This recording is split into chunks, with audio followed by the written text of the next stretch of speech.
Près d'un siècle après l'affaire Seznec, ce matin, une dizaine de bénévoles passionnés entreprennent des fouilles dans l'ancienne maison de Guillaume Seznec. Plusieurs heures de recherche, puis en début d'après-midi, cette découverte. Bertrand, on a retrouvé un bout d'os. Un os retrouvé dans le cellier. C'est juste comme ça, il n'y a pas de contexte. Juste quand il était avec son tracto, j'ai vu un truc, j'ai dit ça c'est un bout d'os. Un os qui pourrait tout relancer. Appartient-il à Pierre Kemener, la victime, jamais retrouvée? La police, le procureur arrivent sur place, les fouilles s'interrompent brutalement. Ça semble être un os humain, ça repart donc sur une enquête de police. Voilà, je ne peux pas en dire plus. Un rebondissement dans l'une des plus grandes énigmes judiciaires françaises, l'affaire Seznec.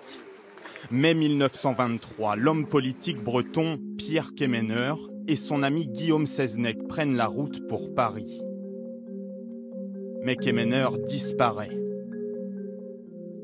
Seznec est accusé de l'avoir assassiné pour s'emparer de cette propriété, ce qu'il a toujours nié. Un an plus tard, la cour d'assises du Finistère condamne Guillaume Seznec au bagne à perpétuité.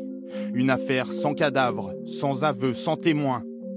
Sa famille n'a jamais cessé de réclamer une révision de son procès.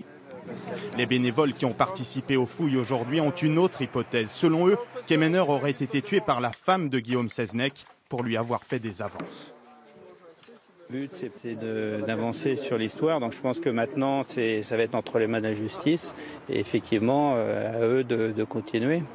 Ce soir, le petit-fils de Guillaume Seznec reconnaît un coup de théâtre, mais il reste très prudent face à cette découverte. D'autres fouilles doivent être menées dans la maison de son grand-père, cette fois-ci sous le contrôle de la police et de la justice.